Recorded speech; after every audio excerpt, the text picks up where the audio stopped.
Olá a todos, estamos dando início aqui ao quarto programa Pandêmicos. Queria agradecer aí a todos que estão acompanhando, trocando mensagens. O objetivo era um pouco desse assim, né? Abrir espaço para conversa, para o debate, que a gente ainda tem aí um longo caminho pela frente aqui no Brasil, pós esse momento, tanto o momento pandêmico quanto o momento de desgoverno, né? Temos aí um longo caminho e a principal coisa que a gente pode fazer no momento é debater, conversar, se posicionar. E eu acho que é esse momento de conversa, de conseguir fazer com que essas coisas sejam, como que eu diria para vocês, não diria negociáveis, mas que essa conversa seja mais amigável, né? Uma conversa menos bélica, uma noção menos de guerreira do que pode vir a ser a política, principalmente para esse momento de conciliação. Achei a palavra. Bom, hoje, galera, eu gostaria de falar de um tema que é a CPI da pandemia. Ela entrou em recesso agora, durou pouco mais de 2 meses aí. Foi um período extremamente importante para o país. Ela trouxe à tona muitas coisas e eu queria falar um pouquinho sobre ela. Vou falar de forma mais aberta, fiz aqui umas colinhas aqui.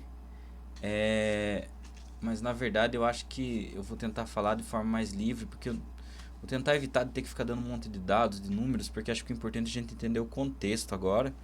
E se alguém precisar depois, eu vou dar alguns espaços que vocês podem fazer uma pesquisa mais abrangente sobre essa questão. Bom, vamos lá. A CPI da pandemia, ela surge quando a gente percebe que o número de casos no Brasil, tanto quanto a questão também do que aconteceu em Manaus, da falta de respiradores, isso tudo tornou muito claro que não havia uma gerência competente para o que estava acontecendo durante a pandemia. E aí, principalmente o senador Randolph, que foi inicialmente quem apresentou a proposta da CPI, e depois quem foi até recorrer ao STF para que Rodrigo Pacheco liberasse logo a CPI para que ela acontecesse, foi o senador Cajuru e o senador Alessandro. Então essa é a composição aí do surgimento. Mas para acontecer, você imaginar que no momento em que o Centrão, conhecido, né, ele muito fisiologista e agora está mais ao lado do governo mesmo, por enquanto, né, porque a crise vem se instaurando ao tempo, foi uma baita de uma articulação para se compor a equipe que ia fazer parte aí dessa CPI, que é a Comissão Parlamentar de Inquérito, né? E nessa, Randolph foi uma pessoa assim extremamente importante para esse processo. E ali eles formam o G7. O G7 que são das equipes ali dos titulares.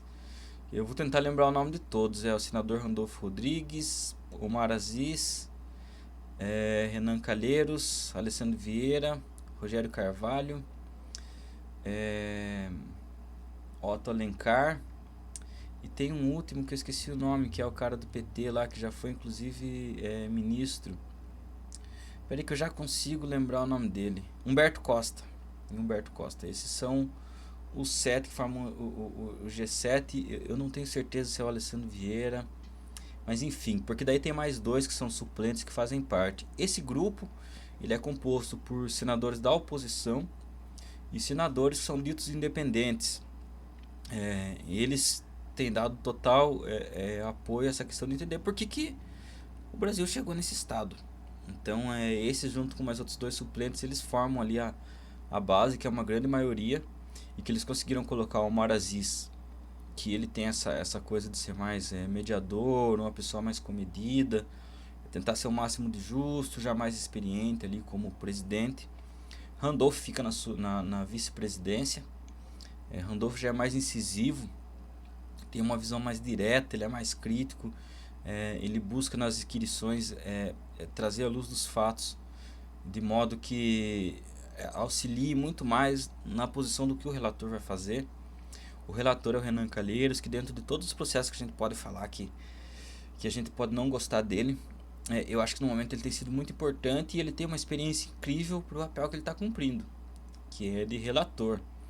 Esse é o papel ali que vai dizer ali as diretrizes do que foi apurado nessa comissão parlamentar de inquérito. Então a gente tem ali, nesse primeiro âmbito ali, a oposição, junto com os independentes não são nem contra nem a favor do governo, eles são críticos, mas eles não se colocam de um lado nem de outro. Na atual conjuntura, eles são extremamente críticos ao governo, mas não se colocam como oposição. E a gente tem a base governista, que ela é basicamente ali formada por Marcos Rogério. Marcos Rogério ali, que é o capacho mesmo do governo, ele que faz todo um trabalho de um jogo sujo ali dentro, das perguntas, das inquirições, e tentar ludibriar para quem está assistindo, para o entendimento da proposta, tentar tumultuar. Ele é o principal líder ali que tem feito essa atuação. A gente vai ter também da oposição o senador Jorginho, que eu acho que ele é bem coerente. Em alguns momentos ele acaba até não indo numa linha somente da oposição.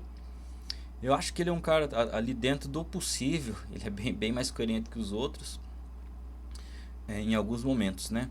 Aí a gente vai ter ali também o senador Girão, Eduardo Girão, do Ceará, que já tenta fazer um papel meio que de independente, ele se coloca como independente, mas ele é extremamente apoiador do governo, sempre tenta desqualificar a CPI, mas buscando aquele papel conciliador, aquela coisa bem assim, tentar ficar no meio de campo, faz algumas criticazinhas ao governo, mas ele é um governista.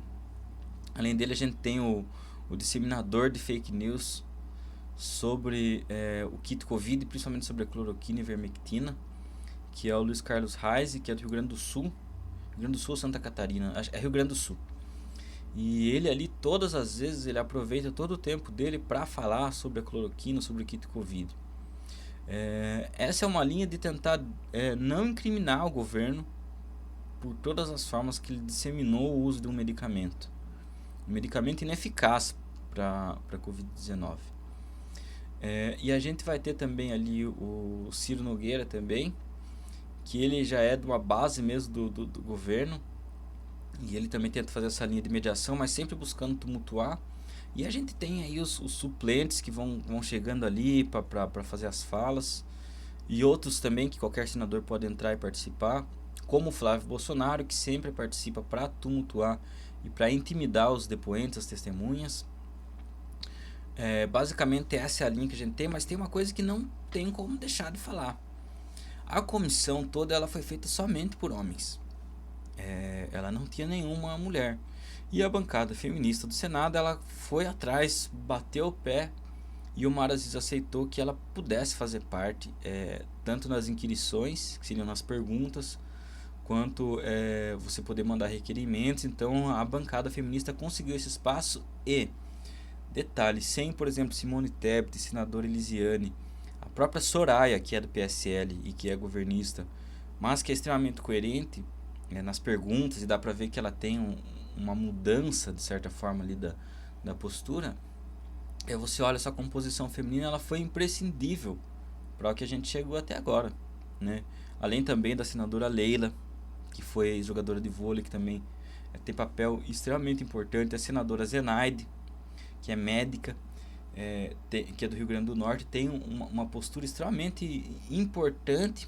As mulheres ali cumpriram um papel extremamente importante nessa comissão parlamentar de inquérito, e que sem elas a gente teria tido um outro trabalho, né?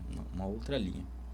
Então, falado sobre essa composição, dá para ter uma noção que os governistas são minoria, eles tentam tumultuar de todas as formas, e a gente tem uma linha ali muito bem intencionada, muito bem estruturada, muito bem pensada, com muita experiência, de médicos, senadores que são médicos, senadores que têm uma linha que já foram ministros, que têm uma noção muito boa de CPIs também.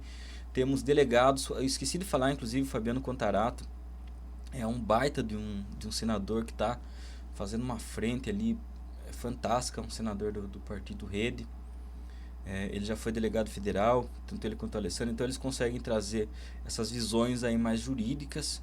E tem as pessoas ali com grande experiência, o Omar Aziz, o próprio Renan Calheiros. E na linha ali de frente ali a gente pega ali o Randolph fazendo todo um trabalho, além da Simone Tebet e da Elisiane. A gente tem essa composição muito boa e que garante que as inquirições sejam feitas de forma adequada, que seja trazida luz aos fatos, né? Então, assim, de geral é isso. Sobre as pessoas, aí deixa eu só dar uma olhada pra mim não Tá, beleza, vamos lá. Então a gente tem dois caminhos de investigação. Um dos caminhos, que é da onde se inicia, da onde se parte, o princípio de formar essa CPI é tentar entender por que o Brasil está tão atrasado na compra das vacinas. Tentar entender essas questões do Brasil não conseguir cumprir os sistemas de distanciamento social, qual efeito que isso teve, porque o Brasil chegou ali na época a 400 mil mortos, muito além, muito aquém de qualquer outros países do mundo. É o país que mais se morreu assim em proporção, e a forma como foi administrada a pandemia. Entender também como é que o governo dentro disso apoiou e usou para trazer um kit de medicamentos, usar como política pública você colocar esses medicamentos, o kit Covid, que não tem eficácia, como política pública foi gasto uma grana enorme. E também sobre a questão do Bolsonaro de não usar as máscaras, de promover aglomerações, como isso influenciou para o caos que a gente chegou no nosso país. Essa é a linha. O que acontece? Como é que foi isso aí? A gente começa ali com Mandetta. Mandetta deixa muito claro, a saída dele foi porque ele queria seguir os padrões técnicos e o que a ciência vinha dizendo. Então ele tentava propagar muito a questão de como funcionaria de fato o isolamento social, tentando ouvir, fazer o máximo de contato, tanto com a compra de respiradores, quanto com a compra das luvas de máscara, que eram equipamentos de proteção individual que se precisava, e equipamentos também para manter a vida dessas pessoas que viessem a ficar em estado grave.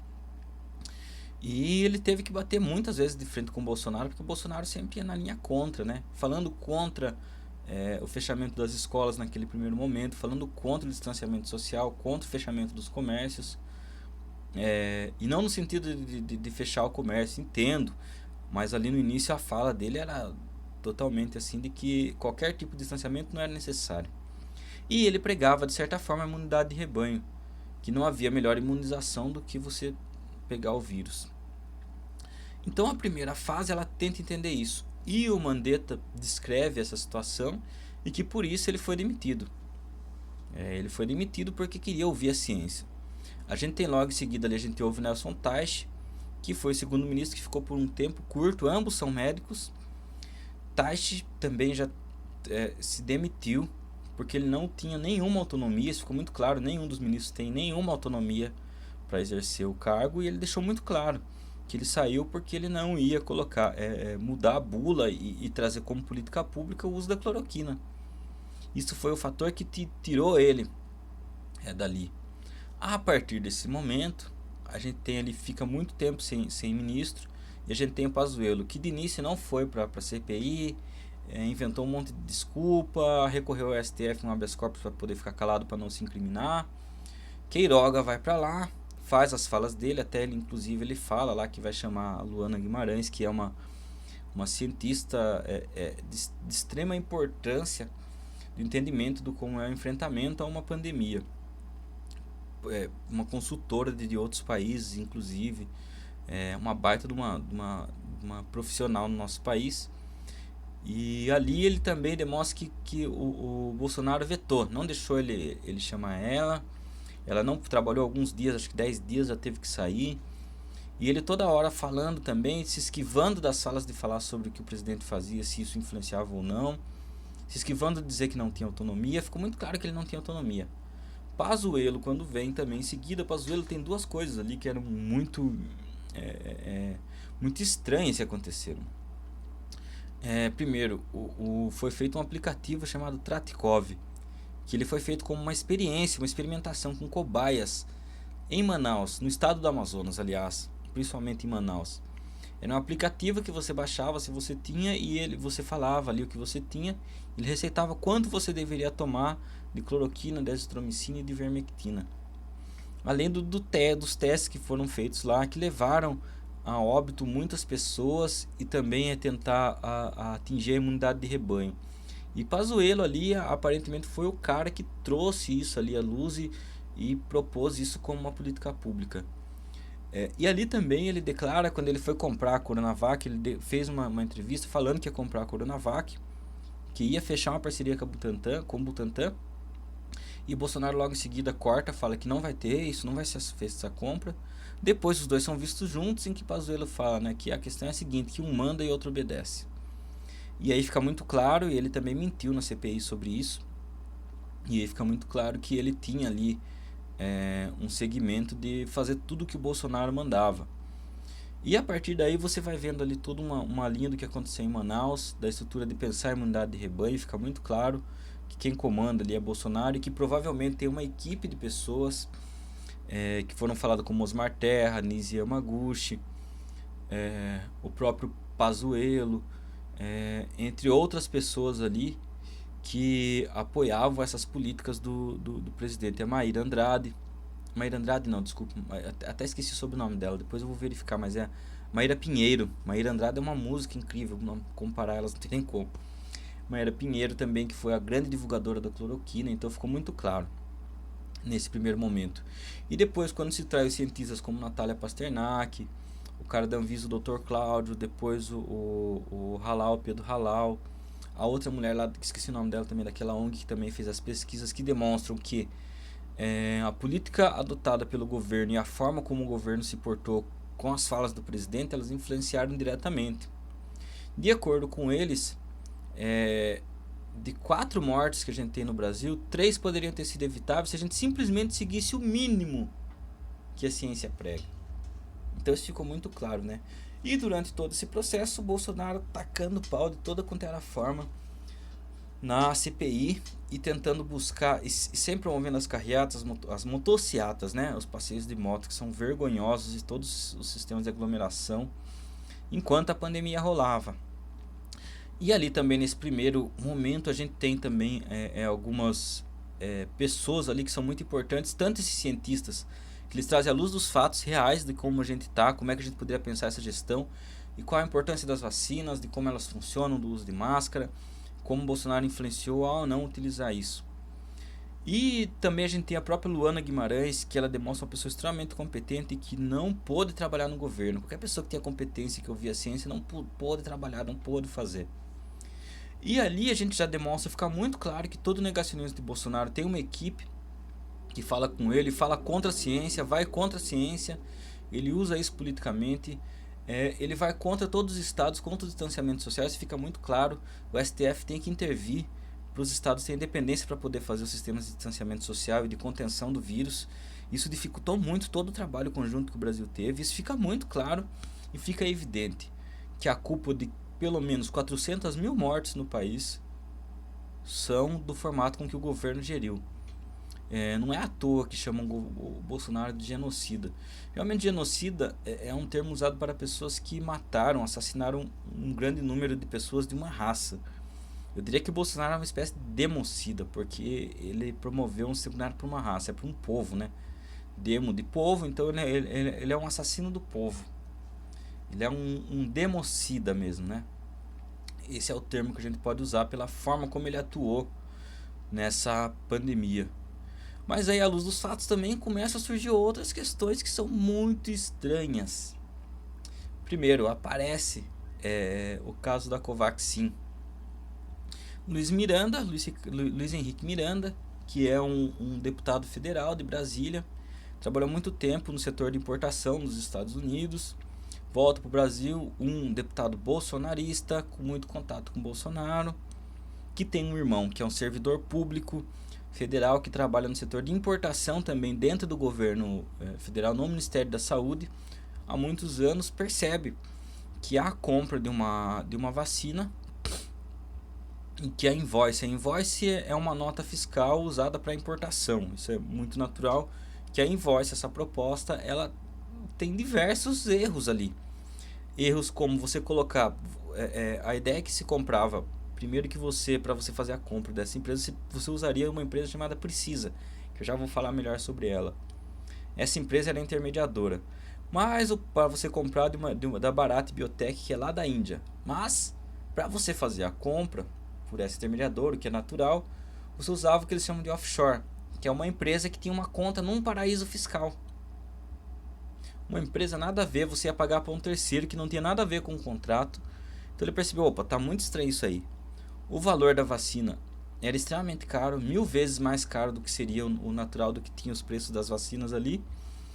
E é uma vacina que a Anvisa tinha liberado para grupos que não são pessoas grávidas, não são para pessoas acima de 60 anos, e não é para crianças, e não é para pessoas que têm comorbidades. Então, para quem que seriam essas vacinas, né?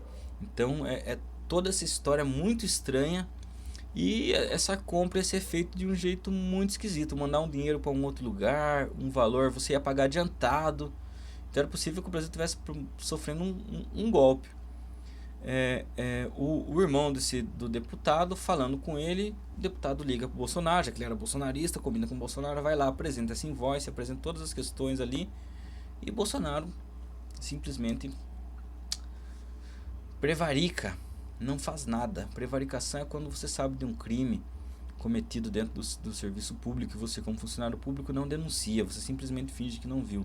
E ele, como o setor máximo ali, não faz essa fiscalização. O caso quase cai ali, e daí ele cita ainda um outro deputado que é a base do governo dele, que é o Ricardo Barros, que foi a pessoa que indicou, ainda que ela concursada, mas que colocou a fiscal do contrato dentro daquele espaço, e que foi ela que tinha mandado liberar.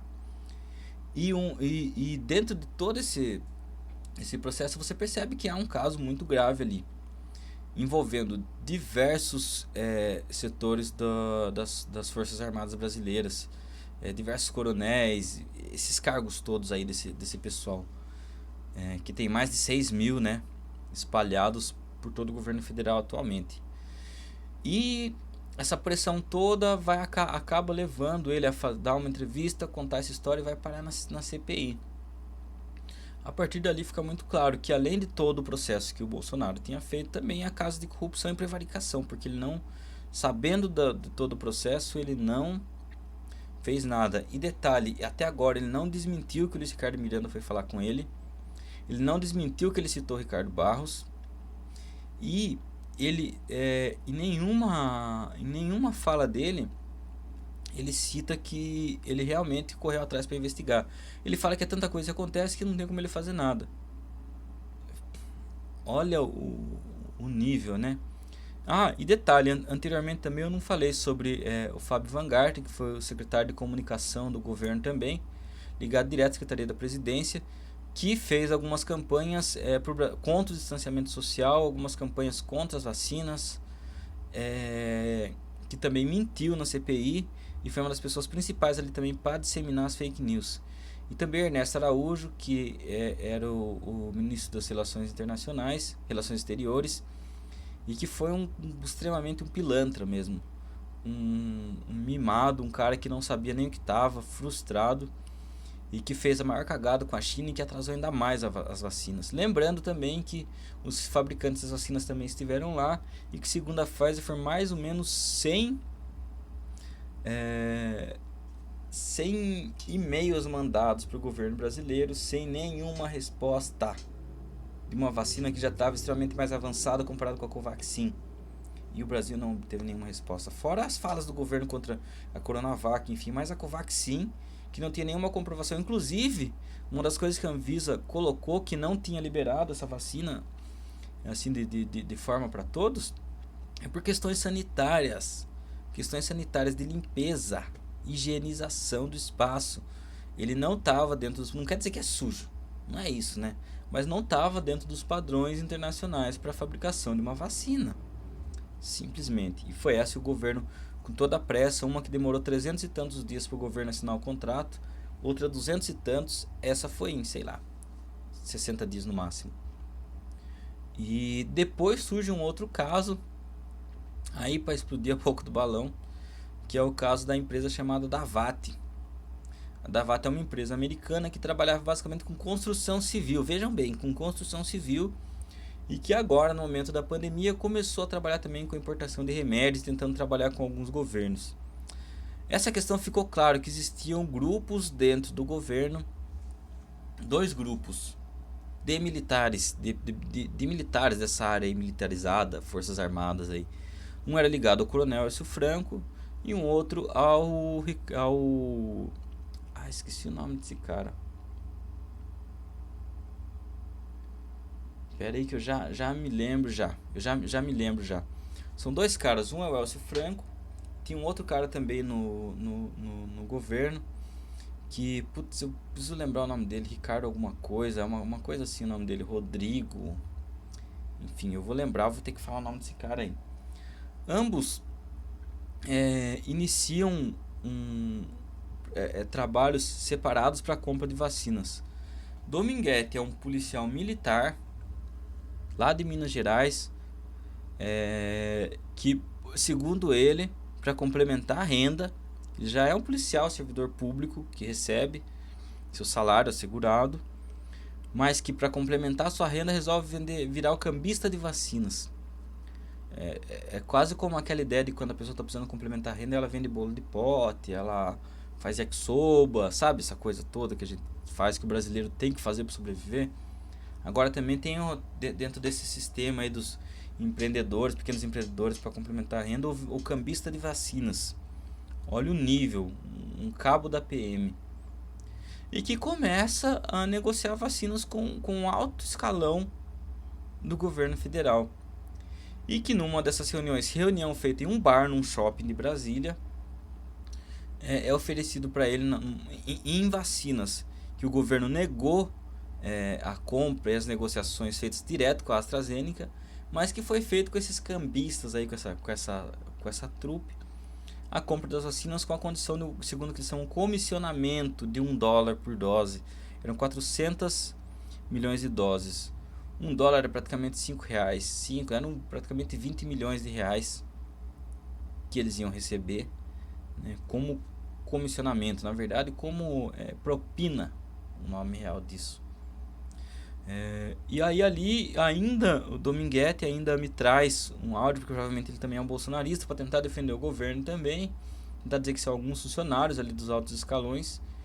Ele divulga um áudio do Luiz Miranda vendendo luvas, dizendo que era vacina, e aquilo ali parece que ele foi implantado, mas depois demonstra, ainda não se sabe, né, por quem que ele foi induzido a fazer essa fala.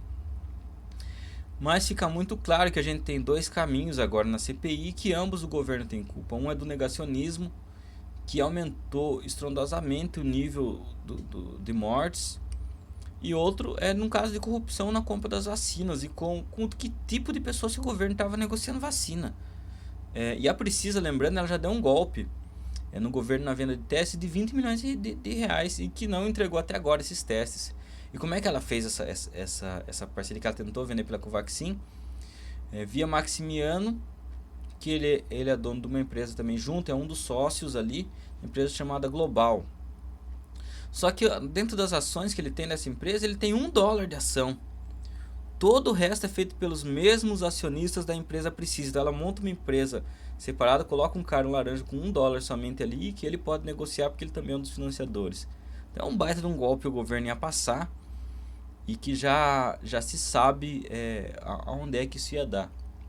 Porém, eu queria deixar claro uma coisa que para mim me chama muita atenção.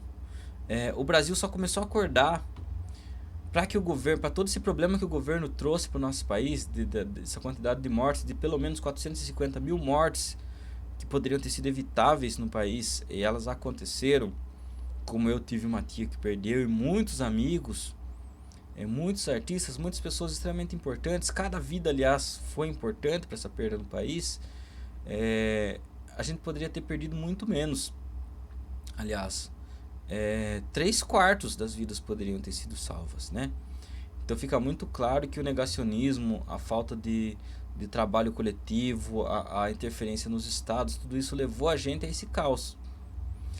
E a corrupção também foi um problema que não chegou a ser, até onde a gente sabe, não chegou a ser pago, mas ela atrasou também a compra das vacinas. E o Brasil parece que só acordou quanto uma questão de corrupção, que foi um caso grave, mas ninguém nunca olha. Que o nível de negacionismo e contra a ciência que o país nos levou nesse buraco. Então que isso sirva de lição para todos nós. É preciso ouvir a ciência, é preciso pensar muito bem da forma como a gente olha as gestões públicas e de quem está lá. Não vou nem falar que a gente precisa ter mais qualidade para votar. Eu acho que muito além disso. A gente, além de votar, a gente precisa atuar. Entender que democracia também é um modo de vida e que é importante que esses debates estejam na sociedade.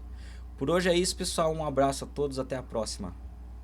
Se cuidem, mantenham-se usando máscaras e se vacinem com a vacina que tiver. Até!